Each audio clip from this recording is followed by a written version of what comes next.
Hey, and welcome to the DC Stewart Show featuring my colleague and sidekick Isaiah. We're here tonight to go over some sports basically from the past few days. I had a solo show today this morning, and I wanted to get Isaiah involved tonight. It's really imperative that we get this information out to you as the viewer and as the fan. I think it's just so important that your feedback and your input to us, it makes a difference to us in the sense that we have conversation and we can have debatable material to talk about. There may not be an agreement on everything, but overall, I think we can reach a conclusion where we can agree to disagree. So I wanted to say welcome to our show. Thank you for joining us. And please support us with hitting the like button and subscribe. We're going to get started, and I want to introduce Isaiah again. He's my sidekick, childhood friend. How you doing today, Isaiah? Man, I'm doing marvelous. Had a beautiful day today. It was nice and sunny, no rain.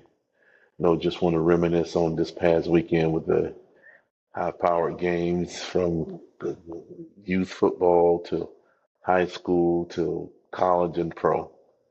And just to Okay. watch the Monday night football game was like a deal breaker for some teams, man, when they're losing folks. So we'll discuss some of that today.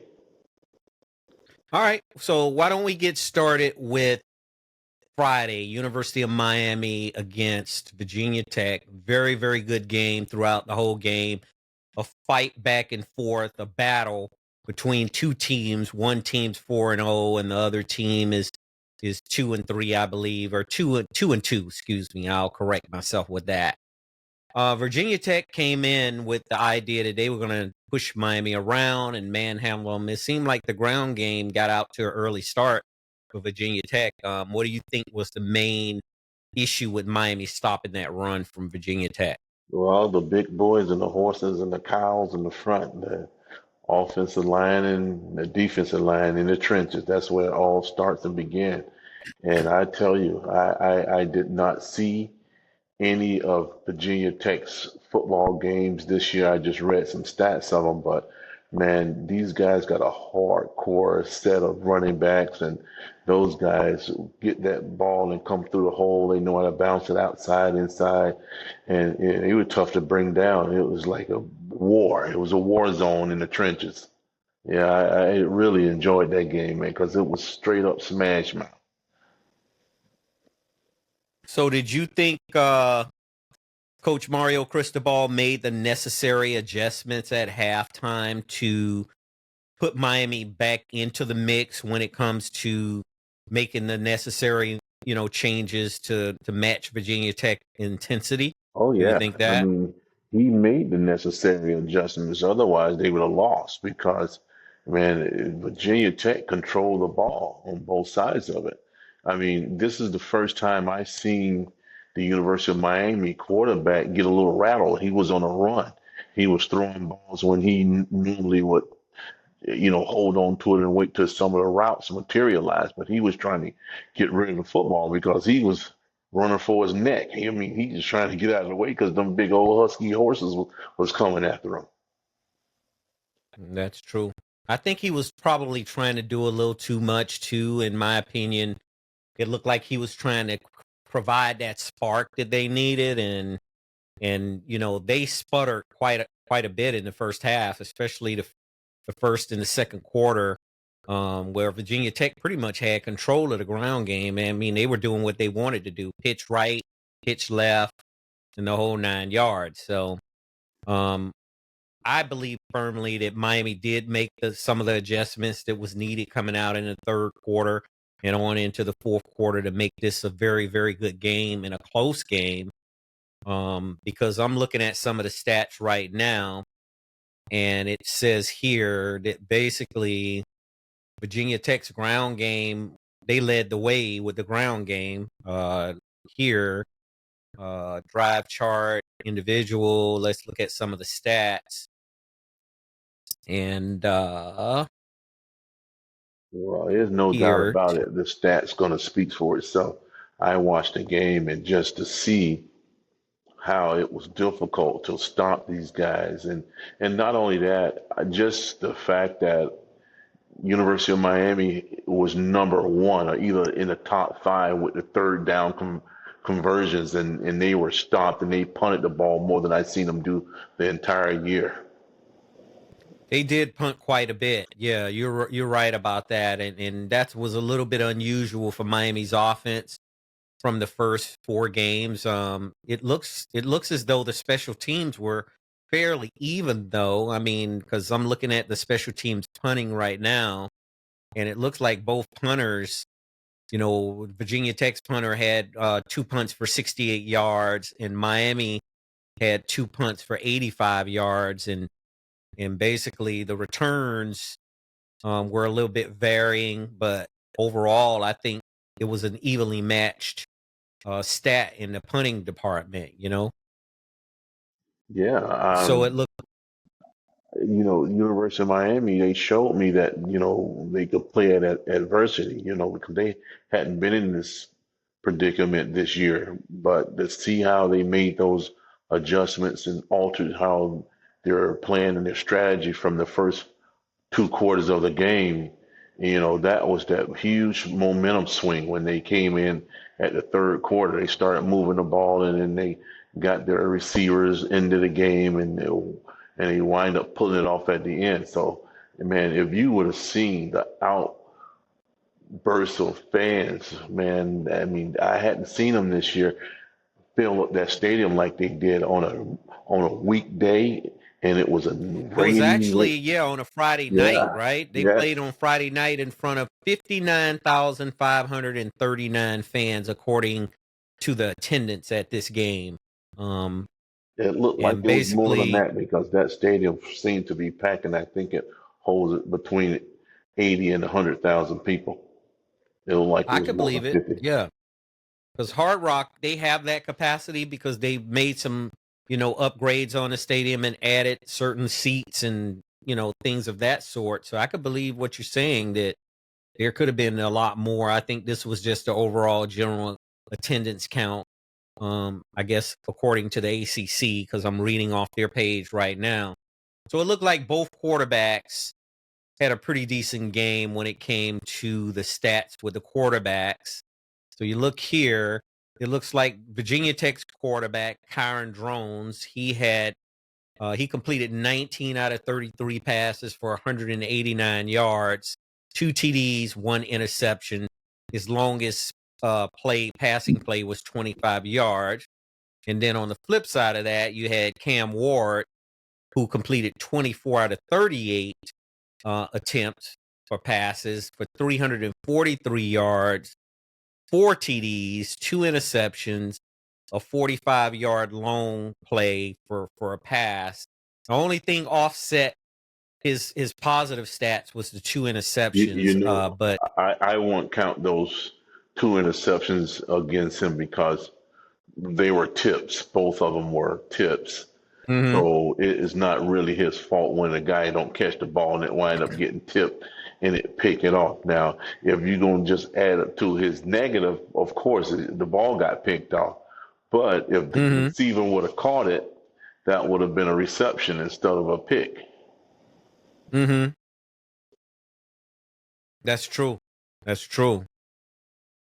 So in the rushing department, if you look at Virginia Tech's running back, and his name is Bayshul Tootin, he had an attempt of 19 attempts for 141 yards, one TD. His longest run was 55 yards, and he averaged 7.4 yards a carry. That's pretty. That's pretty impressive against a defense like Miami, wouldn't you say? Yeah, it's impressive if you add on all the holding that they were doing because it was a lot of blown calls in that game. Even I think this one that he made his longest run was a holding call, and the referee was running right behind him. He didn't call anything, and the guy ultimately scored on it. So yeah, you can add that on in there too when he had some help, but from the Zebras. The Zebras helped him out a couple times. Yeah, I know exactly which play you're talking about. That was a play on the end around where the quarterback led the block, and he literally had his hands He grabbed the guy literally for jacked 10 up under yards. the defensive back shoulder Yeah. pads and just pushing him He backwards. That's a had shame. that guy for 10 yards, man. He had the defensive back on skates, man. That's how it looked to Man, me. I was And the yelling. referee was running, or one of the side judges was running right Right along with the behind him. play, I was laughing. Hey, and man, he failed to throw the I was flag, and yelling I at my just was TV baffled set about that. watching that damn game. Man, I was yelling at my Yeah, TV set because I just yeah, knew I that can they was believe it. going to bring that touchdown back because of the holding call. But it was a few more like that too, so it was kind of showing me which way these referees and who they want to win the game because they was obvious stuff they wasn't calling. So, do you actually think referees and officials set out to alter a game or alter the outcome of a game? Do you actually think some of them think like that, or what's your take on that? No, I think they just human and they got their preference, and sometimes if they can freaking not see something on purpose, they'll do it. So that's what it is. That's exactly what it is, man. When you think of a team like Virginia, you bring a lily white team from Virginia come down here where they used to call the Hurricanes a bunch of thugs and heathens and all that other stuff, and they come down here and you think they can come out here and pull out a win, yeah, they do it for them, man. It's only a few Catholics things. versus convicts. Right, You man. remember Yeah, that one? that name used to it Yeah. stuck for a little while. When those guys was coming off the airplane with fatigues on and army gear and all that kind of crap. So yeah, man, they got. I don't think they just go out and say we're gonna pull a fast one on them, but sometimes they just act like they didn't see anything. Just like Yeah. that Yeah. touchdown at the end when they gave it to Virginia Tech at the end, they freaking called that play as a touchdown when it clearly wasn't, and they had to go down That was to that final Hail Mary play, right? oh With 3 seconds man, left, and they yeah, threw the ball up, and the guy came down, at least from the perception standpoint of view, he came down, at he least from never what controlled I that ball. angled. Huh? He never controlled the ball. He grabbed the That's ball, and the true. University of Miami guy had his hand in there shifting the ball around. And then when they hit the ground, the guy who was underneath was out of bounds, which means it was an incomplete pass. So they Hmm. had to turn it back into, a missed pass. That's it. And gave the game to University of Miami. Well, I read an article earlier today that Virginia Tech's receiver, the one receiver that was involved in it, he actually was complaining and petitioned the ACC to look into it as something that was a legitimate touchdown, and the ACC should overturn it and this and No, that. no, And the man. ACC is investigating it, but Well, the guess what? They're not ACC going to is the overturn one that. looked at that thing. They showed them in their office at the network, man, and they had about 20 monitors looking at They that were at the thing and command slow center. at the Yeah, command that was in center North looking. Carolina, by Oh, the yeah, way. Yeah. yeah. They was looking at that thing in every possible angle that they had. They did it at slow mo. They stopped the ball. They tried to see who had their hands in there. They did all of that because they wanted to get it right. And guess what? They damn sure got it right. I mean, that was not a catch, no matter whether his feelings were hurt or not. It was not a catch, and they did the right Yep. thing. Yep. I think the ref did the right thing, and I think the command center sent the right information in for this game to be called the way it was called. And there's always going to be some hurt feelings on the other side of it. I mean, you got a team like Virginia Tech. They come and play their hearts out, and then they felt They like they came were in no shirt, slighted or shorted, and they and thought that's they had that's that just game in the sports. bag That's just too. light, right? You Yeah, know. especially how good they played in the first half. They thought they had the game in the bag. But University of Miami was resilient. They was hard nosed. They didn't give up. I actually thought they had fatigue set in the second quarter when those guys on defense was staying on the field because they had so many three and outs on offense. And those Hmm. defensive players was walking around with their hands on their hips. And I was like, wow, these guys need to get some rest. And all of a sudden, halftime came and they got a chance to rejuvenate themselves and get some rest and kind of gather themselves, and then had some different defense strategies. And then ultimately, they start playing harder defense and stopping Virginia Tech offense from driving up and down the field because that's what they were doing in the first half. They was driving up and down the field. They actually was doing whatever the hell they wanted to the University of Yep. Miami. So when that stopped, of course, the University of Miami put together a few good drives and they kicked some field goals and kept the game close. And then ultimately they scored a touchdown. So that's Mm-hmm. how it got to be so close at the end.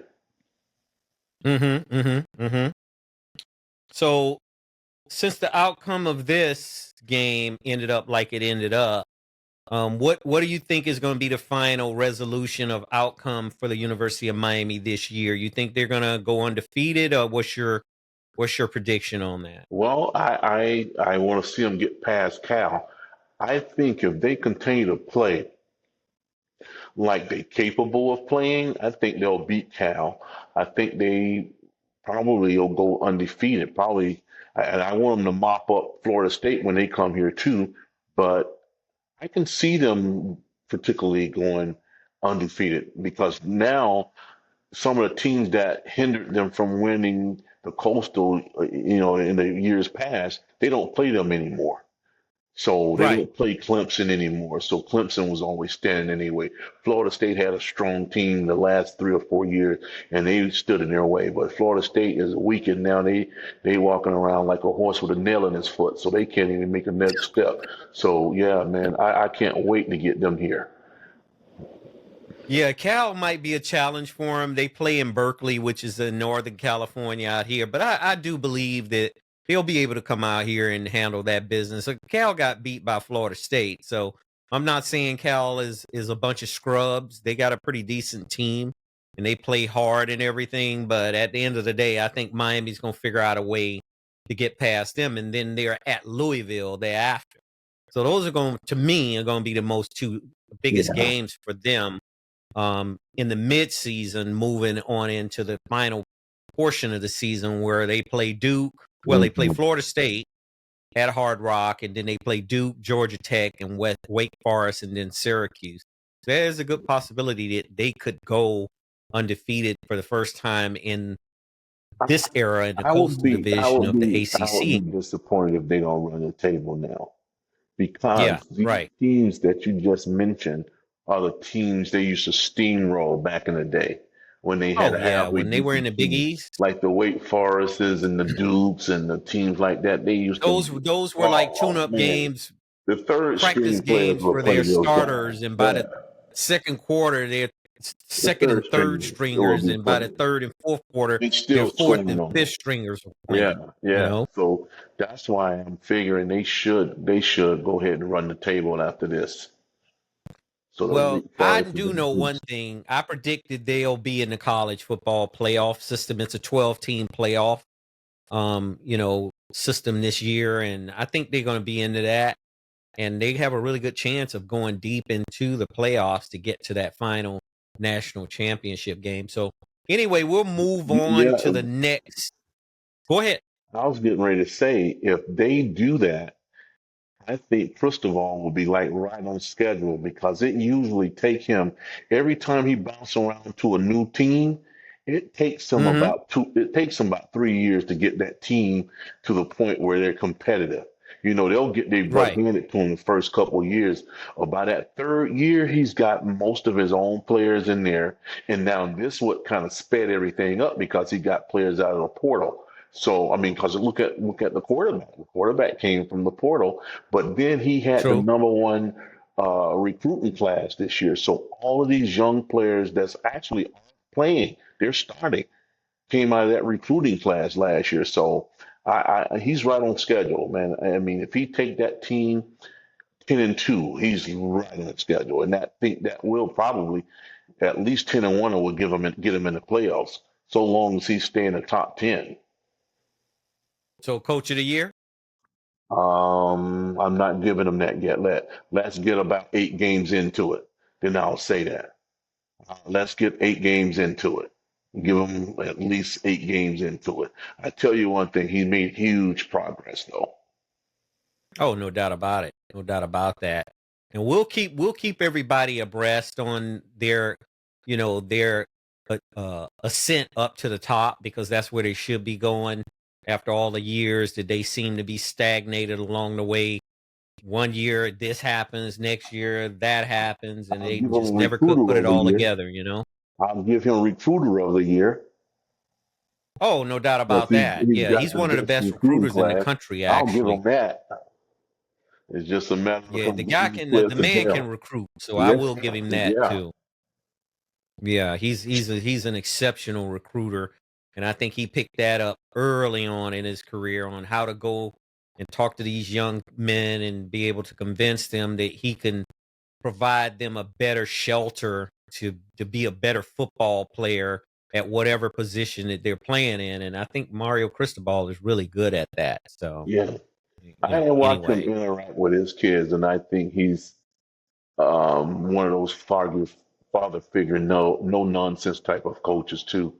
Because Mm-hmm. I watch him and I watch the local coaches here, and I watch the Miami Dolphins coach kiss the quarterback in the head when he got hurt. So I'm just looking at the parallels between the two. There's nothing the same when it comes We're talking. to We're actually headed yeah. into that right now, and I'm glad you kind of said that so we can transition into the Miami Dolphins. So last night, it was a doubleheader. The Detroit Lions played Seattle, and Miami ended up playing Tennessee.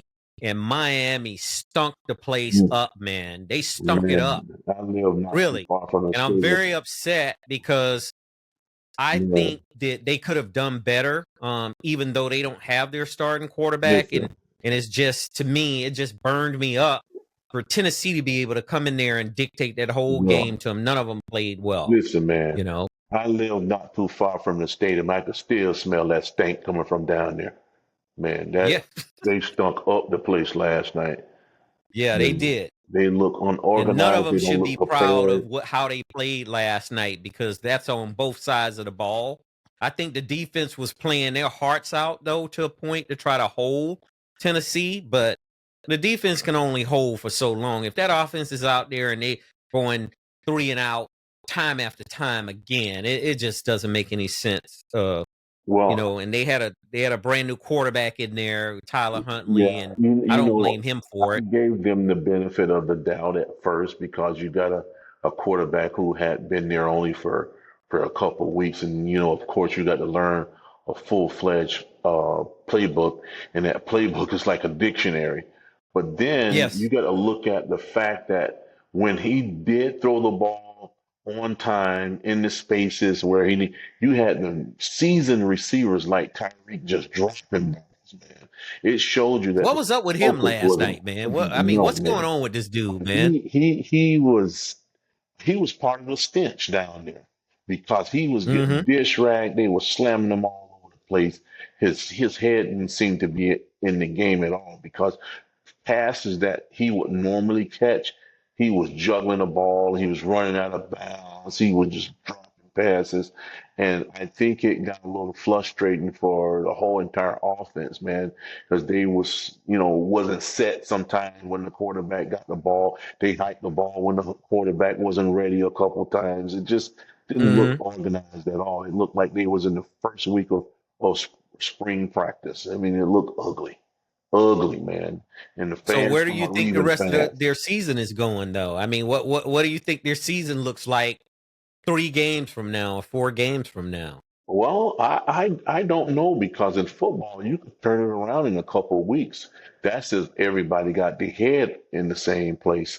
But if you don't, it's going to go downhill from now because I don't know whether the players are responding to the coach anymore because he seemed to be in a zone where he didn't know what to call or what to put, send in, and he was frustrated himself and he's like a little toy to these Mhm. older guys, man. He's a little bitty tiny thing, weigh about 120 pounds, and he's young. Mhm.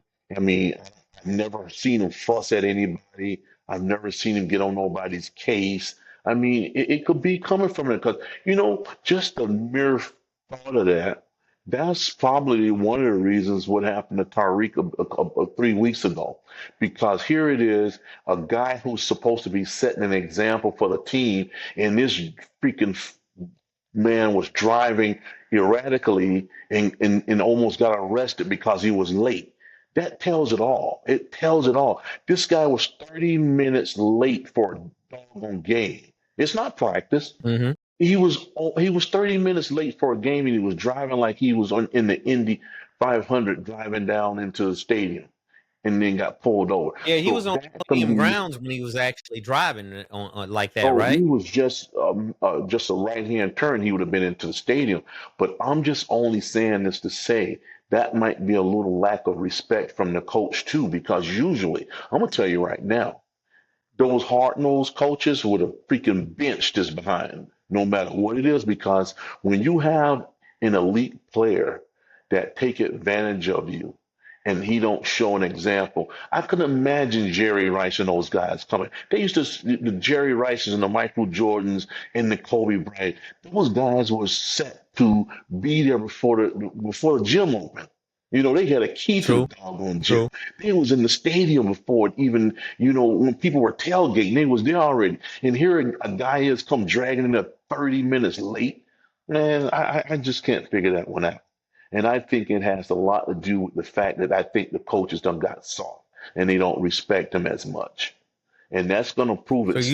you don't think Mike McDaniel is getting the same type of respect as let's just say a Bill Parcells Or or a coach Belichick like that? or Power or Right, I don't even want to mention his name or Don Shula. Those guys want to tolerate that at all, man. Especially right. when you chocolate. They won't go for it. They weren't going for it, man, at all.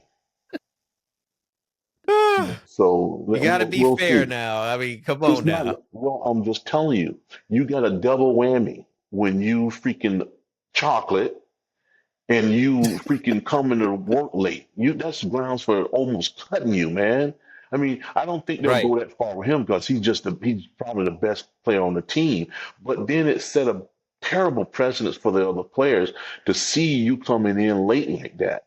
But when on the second So you don't hand, think there was he could have legitimately been running behind? And I mean, we all go through those points and we do, moments where we we were do. legitimately running behind and we get a late start and we get there Know late. that, but I'm just saying this to say, if you see this team don't turn around with the enormous Hmm. talent that they have on that team, there's an internal problem. And it could Hmm. start with Hmm. the head coach because he has the power to turn it all around. He's just not the GM, but he got power to make all the other moves. So Well, if I you got, take more issue with the GM than I do Mike McDaniel, the coach, because the GM, he was looking like, oh man, he was on top of the world while Tua was still healthy and they were making big plays game after game, big plays after big play after big play. And he looked like a genius. Chris Greer looked like a genius, and now he looked the complete opposite to me because he didn't even think about a plan B in case Tua did get hurt again. I mean, how can you not do that? Stephen Ross, who's the owner, he pretty much listens to Chris Greer, and Chris Greer just didn't. To me, he dropped the ball on this one. I'll go all out to say that. so he And dropped I the don't ball know on the the guy Tua very well. pick, you You know him saying? better than I do because you You, live down there. you saying that he dropped the ball on the Tua pick, the pick No, Tua, I think he or he dropped the ball more so not to get a decent backup quarterback in there. And I'm talking about more of a veteran. It's a ton of guys around the league that they could have probably even traded for a free agent or something and get these guys behind Tua in case something happens to Tua and the guy can just slot right in there and play. well, it's And that I'm that not saying Skylar Thompson is a scrub, but Skylar well. Thompson to me is not. He's not a superstar either, so he right there in the smack dab in the middle, Well, man. let me show you something with stuff like that. When you have a guy as like Tua, for instance, as Hmm. sensitive as he is, he's just as sensitive and soft spoken, and then they trying to protect him. Now, if you go get a polished veteran that may beat him out the job, see, that's going to show that Flores was right. First off, okay. And then the second thing, they don't want to make him feel uncomfortable, like somebody's breathing down his throat. So therefore, they don't get a good backup for him. So now they That makes put sense. in a terrible position because they don't have nobody to replace him. Because if you thump him on the shoulder, his head he gonna get a concussion, even if you didn't touch his head. If you grab him by the forearm and twist it, he's got a concussion. He's been like injury prone since he was in like his junior year of college. He's gotten hurt on one play and injured freaking three major parts of his body. So that's all about not having an insurance policy behind this guy. And then not only that, they just put $210 million in his bank account and 60 of it is guaranteed. So if he walks away today, he got $60 million in his back pocket. So all of this said, they just did not put a security behind this guy. And they thought just because he had a successful season last year, it probably blew over. Now let's see what's going to happen. They just cleared him. He don't have any concussions symptoms anymore. They just cleared it, man. It just was breaking news Oh, they earlier just today. cleared him. Okay, so that's good. That's good news. I mean, They that's said he really didn't good have news. any symptoms. They didn't say whether he was going to play or not. So those Hmm. decisions is up to him. And I think if it's totally up to him, and I think he's may have like a chip on his shoulder and don't really understand the severity of this concussion thing because he's so young and he still want to play and he just don't want to walk away Hmm. from the game right now. I can still see him playing unless his wife or something like that pull him to the side and say, "Listen, you can't be doing this." But if you get somebody realistically to sit him down and say, "Man, you have another one of these, you might need Uber all your life. You ain't gonna be able to drive no more because you done Yep. got cuckoo. Yep. You done turned to a cuckoo." So if nobody don't do that to him, maybe he'll be playing again. Yeah. Yeah. So here's the terms of his 4-year contract. He signed a $212.4 million contract extension in July. Hmm. Guaranteed money out of that 212.4 is $167 million. His average annual salary is going to be $53.1 million, the highest in the NFL for a 4-year extension. His incentives, he can increase his pay to $55.35 million per year based on performance and playoff wins. See, those stats And last year did that that's for him. amazing contract, man. Yes, it is. That's And a I'm gonna huge tell you right contract. now, those stats last year did that for him because they tried to Hmm. put him in the category with all the other elite quarterbacks. So they did that to keep him happy. But my man, just to see those type of figures for a guy like that, there is just as soft as butter. If you put it in the microwave, man, they went out on a limb. Oof, I didn't know it was that I deep. I think knew he's it a good was. quarterback. It's just a matter of that he's in a game that is so unpredictable on how he could, You can go get down at any hit second. or the You can type go of down at any injuries he can second. be sustained, You can go down at any second. You could throw a Hail Mary and one of those Yep. defensive tackles going to release from a guard or running back, hit him, and they come up and somehow get to the quarterback, and he falls down. And nothing where they tried to hurt him. He just fragile like that because the play that he got hurt to cause the concussion was something that was so minor, and for him to sustain a Mhm. concussion. So, I mean, with that in mind, I would even urge this guy to say, "Listen, man, hang it up, man. Even if you have to freaking give them their money back and say it was a good tender here. I enjoyed you guys drafting me, and just let it go because that football thing is 5 years, 6 years tops, and you got a whole life ahead of you. He's 26 years old, and man, you imagine if he's 70 and he got to walk around, with some type of sustained injury like that. That's true. Yeah. So did you see the Titans receiver last night with the extra padding on his helmet? Yeah, I've seen multiple guys walk around with their helmets like that, but Well, he whenever was you, actually a tight end, and it showed, and they had like a Titans covering the padding on his Mhm. helmet, and I want to say that that's more than likely that he sustained some head injuries or injury and he's wearing that extra padding, that might be something that they might ask Tua to do, but I'm not Well, 100% sure because that was the they first shouldn't time I have to saw it ask him to yesterday. do that. They shouldn't Hmm. ask him to do it. They should urge him to wear it. And I don't even think that's Right, good enough. You know, when your head hits something, it's gonna rattle anyway, no matter what that kind of cushion you have. If your head hit the right. ground, it's gonna rattle your brain anyway. It's just, I think he's got jelly inside of his freaking head. His everything just juggle around because I mean, anybody can wear that helmet. You know, remember about 4 or 5 years ago, they changed all of the pro football helmets.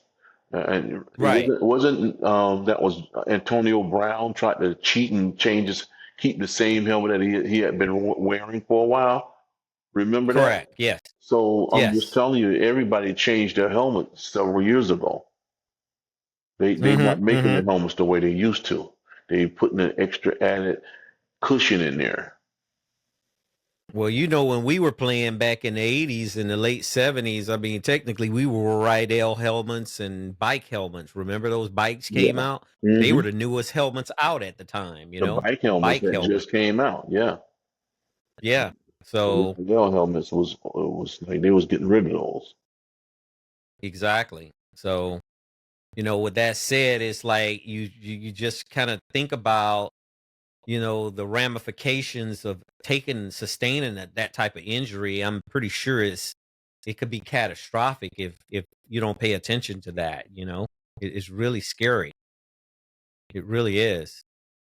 When I seen these So, things, the trauma on 60 Minutes with the pro athlete, it mhm. really made me think Yeah, because a lot of long and them hard. suffer from CTE. Man, CTE, when which is you that brain, it's like your brain starts to just basically you just don't you forget stuff, it's just bad, man. starts to die. I mean, Yeah, parts of your brain start to go dead and it you starts can't to even die. do And for that's a yourself. scary thought for a young person. Yeah. hmm Yeah. So moving on to Colorado and Coach Prime. I mean, looked at First Take this morning with Stephen A. Smith and Shannon Shay Sharp. And they were talking about, well, at least Stephen A. Smith, he mentioned it. He think Coach Prime is, you know, a prime for a Coach of the Year award. What do you think about that? Well, he's got to win some more games, man. He's Well, if got to they win beat some more Kansas games. State, they're on a bye week this week. If they beat Kansas State, I would probably say it would get more warmer for him. His chances will get much much much better Well, if they he's beat got to Kansas win some State. more games. We're they into the fifth game now.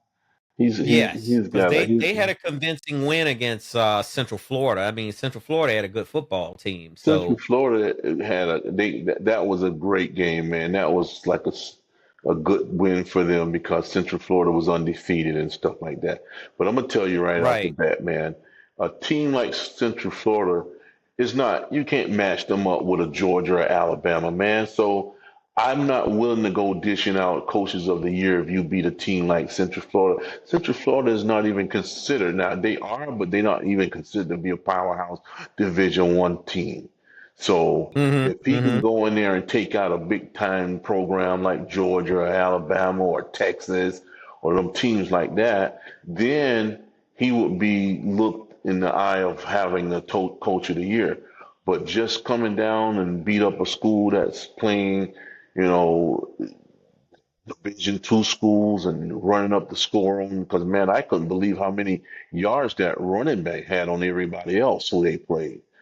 What Central right. Florida, man, that running back is freaking demon, man. He was He was up and he was a down the beast, field. right? I And mean, not he was only that, that literally a quarterback beast. was amazing. But, Yeah, he was a big guy. yeah, He played at Arkansas, and I think he entered the portal when he ended up at Central Florida. KJ Jefferson, I believe his mhm. name is. Yeah, I tell you one thing, Dion had his team together. I think the fact that he brought in T.O. and coaching his receivers, and he got Warren Sapp over there helping out on defense. I see these players has made a commitment to themselves not to let their quarterback Shador get tackled and be on a run so much because Mm-hmm. they protected him throughout the entire game, and it showed just how much production you can get out of him if you give him some protection, man. He was throwing balls all over the place. I mean, Spire was going up and down the Oh field, man, and Shador was lighting those it up, guys, man. I yeah, mean that was dude is fun. yeah, he's a Oh, blue shoot. chip stud to me. I mean, he's definitely if he doesn't go one, he's definitely going two. I mean, I that's just my prediction right now for him playing quarterback. If I think it might even come down to him and Travis Hunter. Travis Hunter could go one. I mean, Travis Hunter could go two. It might be those two It, it, guys. I it, mean, it, from the it, same team. I mean, and because Travis see, Hunter it has got depends the that blue desperation chip. of the team that actually need a Hmm. quarterback Yeah, that can make that issue happen. What you just spoke of, to see who go one or two. I think they're like neck and neck because yeah. if it's one of the sorriest teams that draft first that need a quarterback, then Shador gonna Hmm. go first. But if they just want a freaking receiver or a shut down corner, that's when Hunter is gonna go first. So it can be a toss up between the two. Well, if I was a GM picking and it was up to me and the owner gave me carte blanche to pick either one of those guys, I would pick Travis Hunter because to me he brings more. I'm not saying taking any value out from under Shador, but what I'm saying is this: Travis Hunter can be used on both sides of the ball, and I believe a team will experiment with that Well, with they him. they, they got to, Um, man. He's just too Yeah, good of because an I mean, he athlete. is he is a total, Ugh, uh, complete player on both dude, sides of the ball, he's not just just too one good of side, an but both. athlete to just stay put one way or the other, man. Because Yeah, the you thing a is, if GM or a coach would be crazy not to play him like that. You listen, know man, he's the best at both of them in college football. exactly. So you're Yeah, not gonna throw over him, and then he will catch the ball over you. So you cannot just not use him. I mean, you gotta let him play both. And I'm gonna tell you another thing too. Now, if a team draft him and they already got good receivers, they might drop him in there and let him return punts too, because this little dude can fly, man. He can yeah, he freaking fly. can. He's got the same type of speed, and I'm not saying exact speed that Prime had when he was returning punts when he first came into the league, I and he think got drafted by the I Atlanta think he's Falcons. He faster was than returning Prime. He's punts. faster than Prime, but Yeah, Prime was quicker than him. That's right. what I think. I think Prime was quicker than him. Prime can close in on the ball faster than him because I actually think Prime is stronger because of his stature. He's stronger than him. He's stronger than Hunter at their age. Right. So Yeah. let's talk about a little bit about Mike Tyson versus Jake Paul. We talked about this in the past. You still think Mike got a lot left in his tank? I don't think he does in his mid 50s because he's right around my age. How is he going to beat this guy, man? I mean, tell me about that. Smother him Get, if he smother him. enlighten me. If Enlighten he me because smother.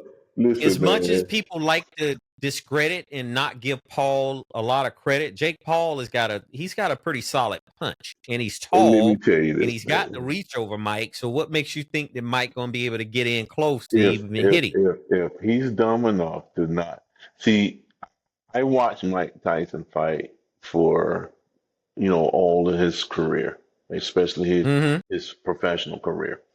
And the ones who had the most success with him are the ones that kept him at bay. They would jab Mm-hmm. him and run, jab him and run. I mean, that's how Buster Douglas beat him. That's how everybody who Evander beat him, Holyfield, Holyfield beat him the same way. What's the big guy from England? Frank Lennox Lewis. Bruno, No, or are you Lennox talking Lewis. to No, Lennox Lewis. Lennox Lewis? That Yeah, was that yeah, was the reason why Lennox Lewis beat him. Lennox Lewis had a perfect strategy and game plan. He would swing on him, jab him, and grab him and lean his weight on him because Lennox Lewis is probably about 6'7", 6'8", and he would just lay on him and get him tired.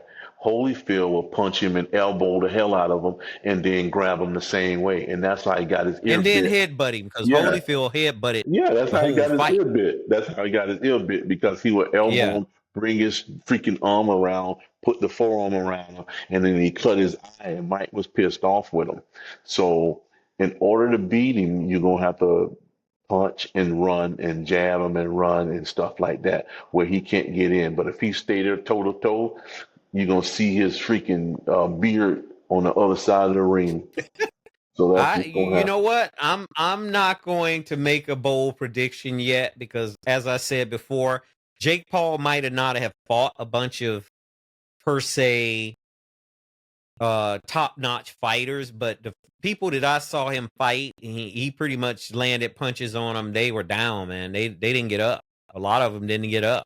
So I'm gonna wait and see with that. And if Mike can get in close with him, like you said, it might be a wrap for Jake Paul. But beyond that, I'm just gonna sit back and wait and I'm gonna see. watch This is a some wait and see fight because situation with me. I think if he make a mistake, because I watched Mike train and he looked to still have some of the quickness that he had in terms of the twist of his waist and some of his foot movement and the head movement to make you miss. And he slipped those punches because if he can Hmm. get this guy to buy in, to come in and think is okay, and he catch him in the ribs with some of them slugs and then come up the pike on him, it's gonna be good night for him. I'm gonna tell you because I know even at his age, he may not have all the finesse like you used to have. But your power don't leave as fast as your quickness. So I mean, Hmm. remember this. Remember when Michael Moore was fighting George Foreman. Yeah, I remember that Remember fight. what happened to him. And Michael Moore was the champion at the time, and he was punching the crap out of George Foreman. I mean, he was doing everything he wanted to, and George was just timing correctly. And he caught him Hmm. on the button and he went to sleep. I He mean, caught him right on the oh button, man. He man. he he stayed down too. Yep. He didn't He get didn't back get up. back up. You He know, didn't get back up. He didn't get back up. And nose was bleeding oh man, and was that laying dude, there he looking can he halfway didn't even drunk. know where he was. I He don't didn't think he even did he either. didn't know I where he mean, was. because they said that George Foreman's when he landed blows on you, it was like a brick hitting you upside the head. They asked the man where he was, and he said he was at Six Flag Atlantis. Come on, man. He's out for the count. You say he said he was Six Flags in He's at Atlanta, Six huh? Flags. Outside Atlanta. Yeah. That's hilarious. I'm here reading an article right now with Warren Sapp, and it says here that Coach Prime actually asked Warren Sapp to come to Colorado to coach his defensive line, and it's revealed that he is a graduate assistant. So they paying him like they're paying a graduate assistant. And it says here, and this is a USA Today article, Pro Football Hall of Famer Warren Sapp made more than $58 million during his 13-year NFL career, but will earn only $150,000 annually in his new entry-level coaching job in Colorado under head coach Deion Sanders, according to employment documents obtained by USA Today Sports. The pay basically breaks down like this: 12,500 a month plus 15,000 in moving expenses. But he wants to work for Sanders, a fellow Pro Football Hall of Famer, and he is starting at the ground floor as a college coach, in part because he has little prior coaching experience. By contrast, the head coach, Sanders, is making $5.7 million a year, which is a huge difference. How far do you think Sapp can go coaching? I mean, you think he can actually take this and parlay this into something else, or what's your take on this, Isaiah? I think he's gonna he may can be a defensive tackle or a defensive end coach, but Hmm. he can't run a defense. I don't think he's You got don't think that. he could ever become a coordinator? Maybe Nah, one day. no, I Why don't think. wouldn't he become a coordinator? I mean, I he don't played think he can defense do on that. one He of the best listen. He's defensive got the lines in skill football level. He at has the Tampa skill Bay. level. He has the skill. I don't think he has the discipline as a person to be able to I run that. see.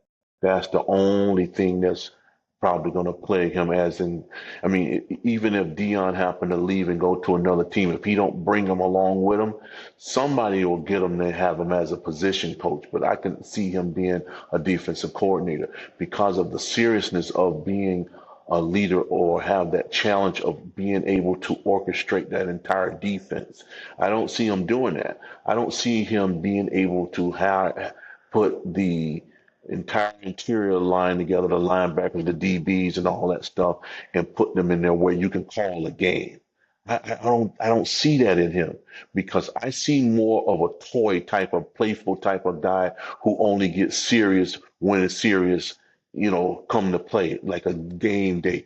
I watched him on Hmm. some of the skits where they out in practice.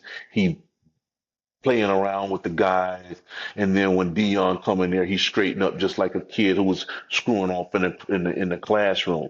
So that type of interaction with your players is not warrant for a guy who gonna lead a defense. I mean, just think about a defensive coordinator like a Charlie Strong. Compare the two. Hmm. You take a guy who's quiet, who's disciplined, who's hard nosed, and as an athlete, they don't even compare.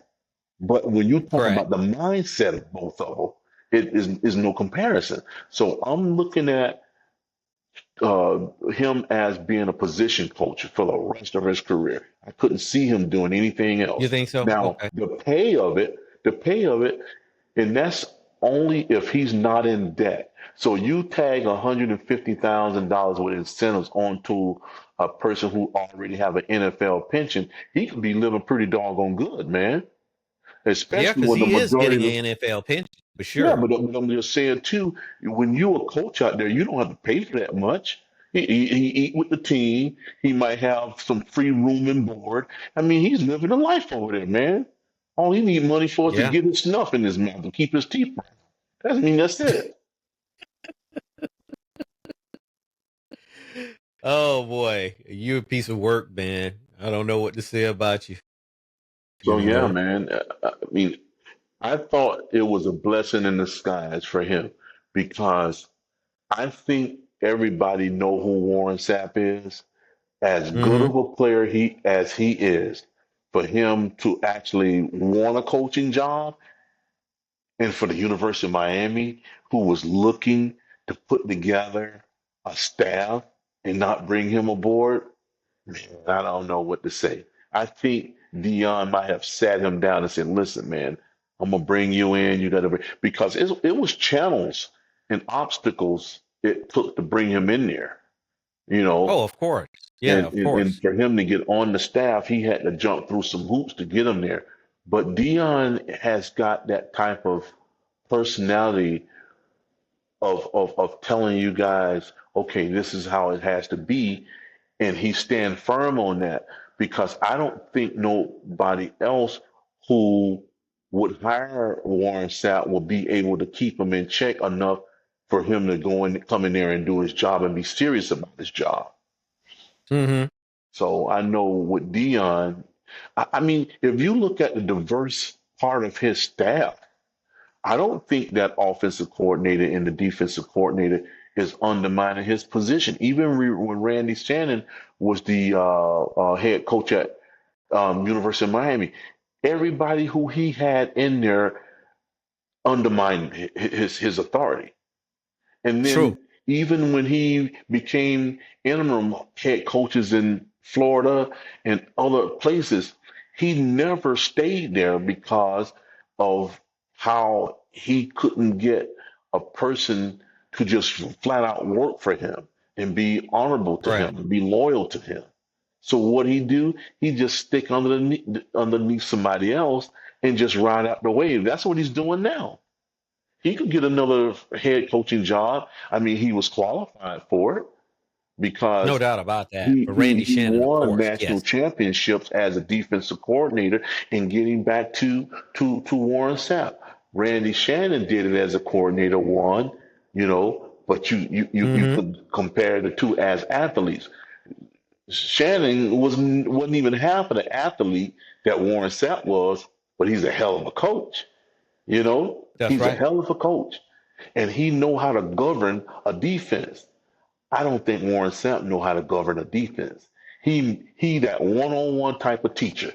I'm going to teach this person right here to get to the quarterback, but he's not going Mm-hmm. to strategize the linebackers to blitz here to do this to make sure the DB is going to have their attack. I don't see that part in him. He can't do that part. So when you say, would you say that he's learning all of that now? That when he go to those defense and position meetings and stuff with the defensive coordinator, where they putting together a defensive strategy for opposing teams, he's going to learn all of that, right? He should. He should. And if he don't, shame on him because I'm gonna tell you right now. I thought he was in the press box on some of those games because I didn't see him on the sideline. And if he's Mm-hmm. not trying to learn that part and retain that information that he will get from being under a seasoned defensive coordinator, shame on him, man, because this could be another segment of his college career. I mean, not college, but coaching career, because Mm-hmm. he's in a perfect spot. He's in a perfect Yeah, spot he is. because It's in a real good situation, I think. you couldn't get any better because I think if he wanted to go get some game film, I cannot imagine Dion saying, "Oh man, that ain't your job. That you can't do, man." Oh, I can imagine him doing it. So he probably going to school right now.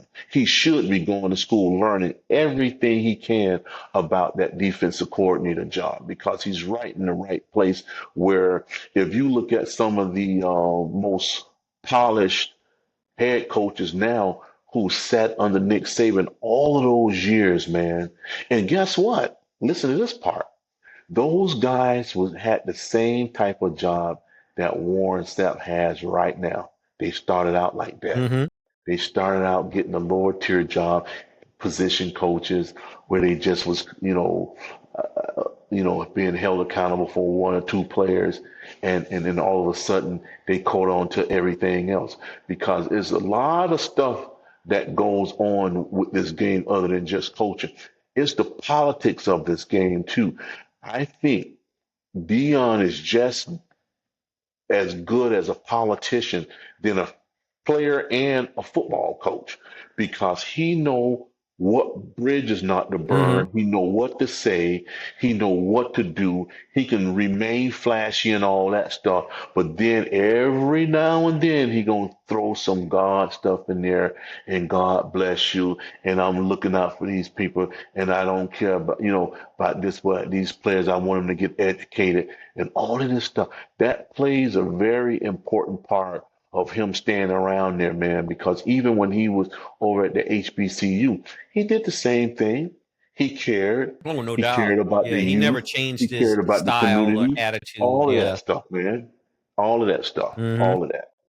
So, Well, yeah, according to here, it says Sapp is a graduate assistant coach. So this means he is required to be enrolled in coursework at the school, as the university says he is.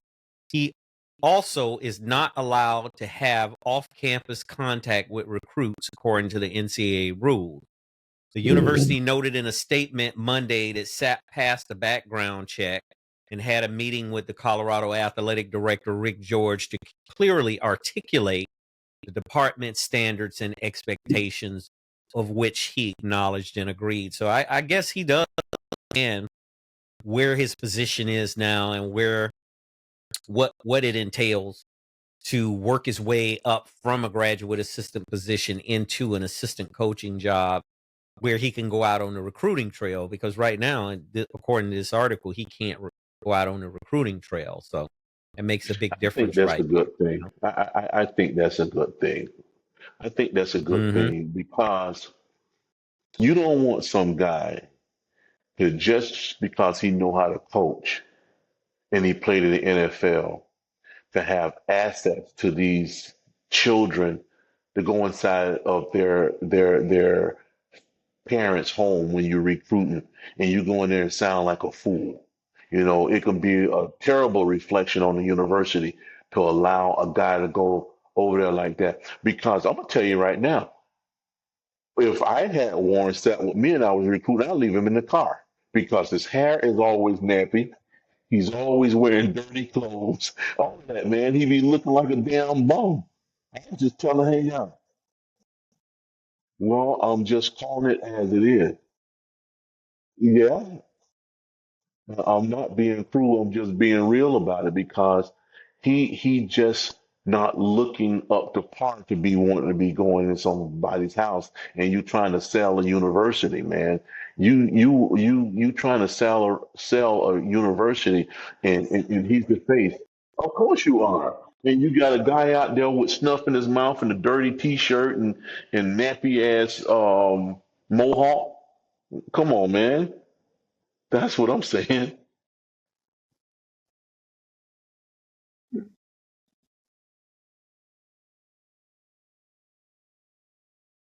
Dude,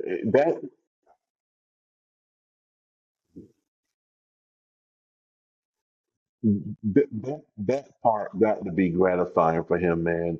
Because if you take a team that used to let people have 200 yards on the ground on them, and then all of a sudden you get guys with a guy in there, and he got the same players who couldn't even make a good form tackle to start hitting people in the backfield and causing fumbles and all that type of stuff. That got to be a special moment for him.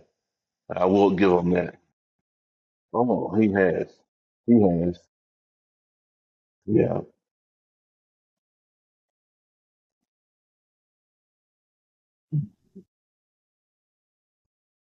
Yeah.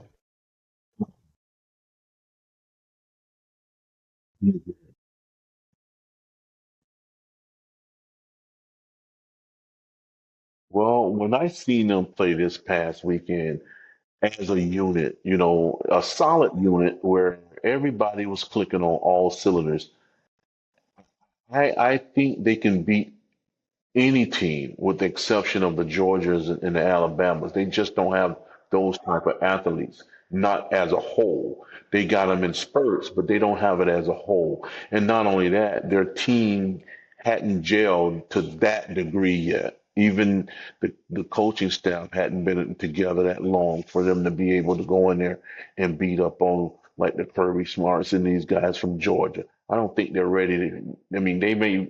I don't know whether they're gonna ever be ready for them, to be honest with you, because they're gonna lose some of their.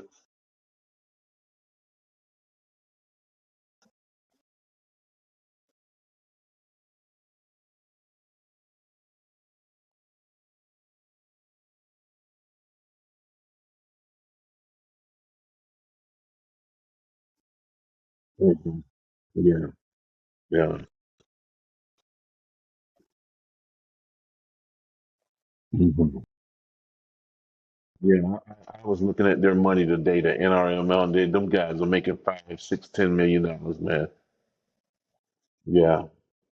Hmm. Of course it is. Of course it is. They've been pimping them kids for years. Yeah. Yep.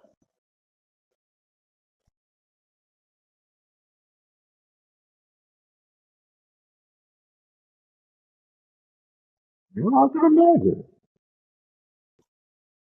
Man, I can imagine. I can imagine, bro.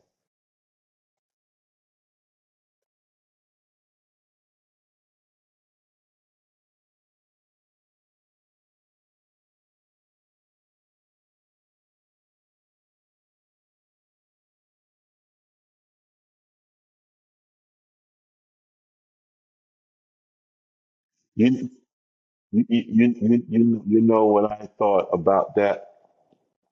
You take an athlete or they try to act as if you got a free education, but then you can get a smarty pants person who just got a scholarship or academic scholarship. So who? who's the school eating off of? The athlete or that smarty pants?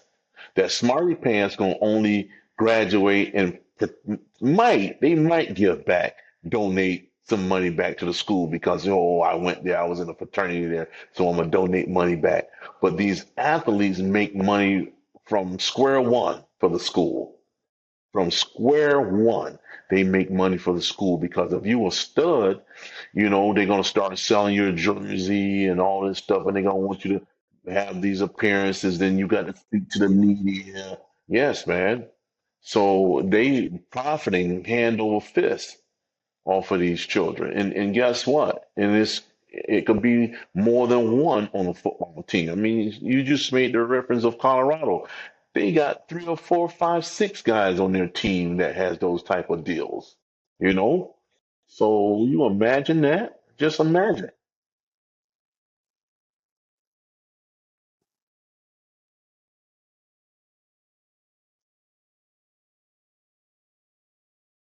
Yes. Yes, I heard it was I heard about it. Yeah.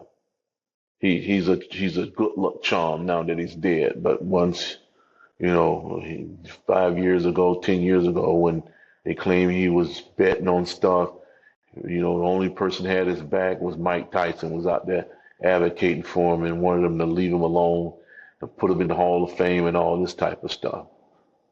So yeah. Well, I think they should have given him his just due because, it reminded me so much of what happened to Reggie Bush. They hijacked him for his Heisman Trophy. And now even the thing with Pete Rose, I, it was only speculation that he was gambling and doing that stuff, but now they bet on games now anyway. So we don't really know that. He never was found guilty of it, not to my knowledge. But the same thing with Reggie Bush. You hijack this guy trophy. The guy was running up and down the field for you.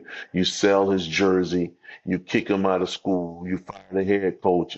The coach get a job back at the school, and you still got your toenail up Reggie Bush's butt, and just gave a man his trophy back out of what, 15 years ago. I mean, it's a shame. Yeah, of course. Yeah, he the one stood up for him. He stood up for him.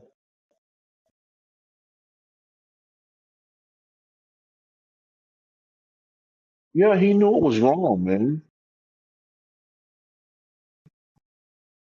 Well, you talking about a Heisman Trophy recipient as well, and he know what it took to get that, man. Because think about something. You take all the players in college football, and you're deemed to be the best out of everybody in college. You the number one dude, and you rip that away from that person. I mean, it's just it's difficult to swallow the fact that this guy made that school so much money, man, and it brought so much notoriety to the school, and he did so much for the community, and then you hijack him and take his trophy, and did they forfeit those games that he ran in? No, they didn't do that. They won a national championship that year, right? Didn't they win a national championship one year he was there? Did they strip that national championship? Did they strip that away from him? Look and see, because the thing is, the fact of the matter is, they took this man's trophy when he was in there getting his body abused for that school. And that's why Manziel had to take up for him because remember, Manziel was out there signing autographs and jerseys and all that stuff. And that was illegal back then. And then they didn't take anything from him. They didn't take his trophy. It's the same thing. But I'm just showing you the difference of discrepancies of when you chocolate and when you almond color. So think about it. You got a white guy who was out there openly selling his jerseys and books and memorabilia and all this type of stuff. Never took his trophy. They never even threatened to take his trophy away from him.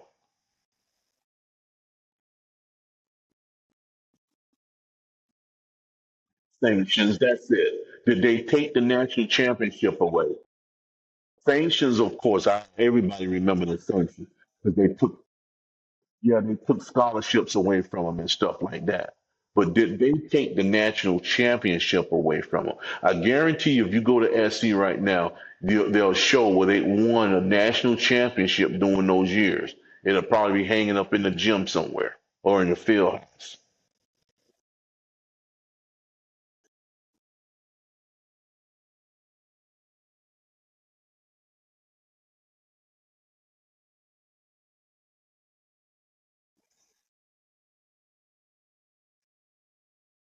Apologize and and compensate him for it too. Not just apologize, compensate him for it too. I would propose he give him $100,000 a year. Give him $100,000 a year. They had his trophy, but every year they had that trophy.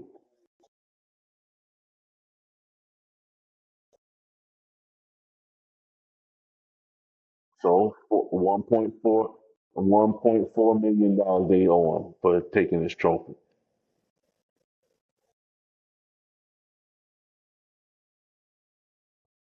Yeah, partner.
Yeah, a lot of those.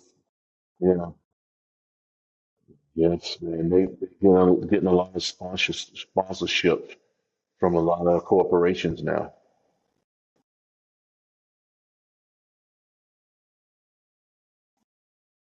Yeah, because I think long years ago, these corporations seen how lucrative it is with these kids because it's just like catching them early. They know they're talented enough to go to a Division I school, and perhaps they'll be professionals in the next 4 or 5 years, and they want to beat everybody to the punch. So they start throwing those huge dollars into these programs, giving them better facilities and giving them better equipment as well. So it's good overall for everybody. Every party involved is capitalizing off of it. Likewise, likewise, buddy.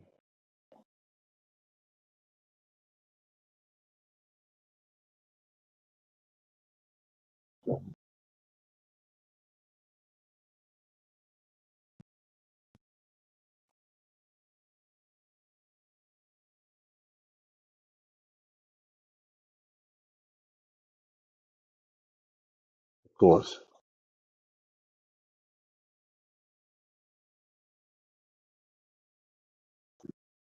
No, I wound up getting oxtail and some peas and rice and cabbage.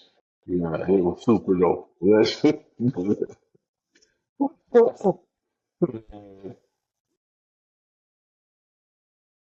Dude, dude, I stopped over to this Jamaican spot over on 441, called Jamaican House, and man, they loaded me up with this. They got good chicken and curry chicken and curry goat, but I had the oxtails and some cabbage with carrots in it and some stewed onions and some soup. They give me this big old thing of soup to go with it, man. And I took some of that soup and spread it on part of the rice with some lemonade, dog.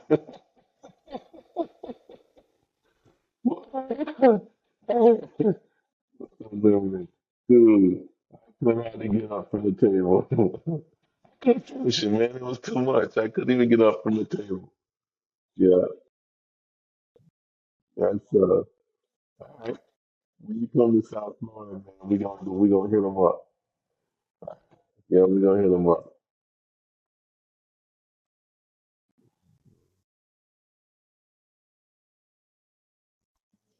Yeah,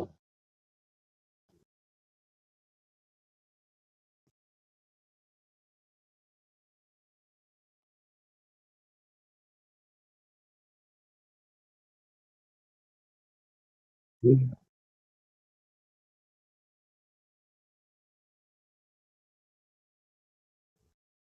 Friday, Friday, Friday. Yeah, mm-hmm.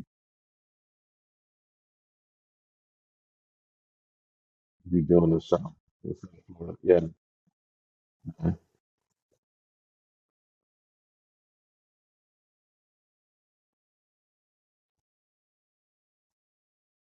think California.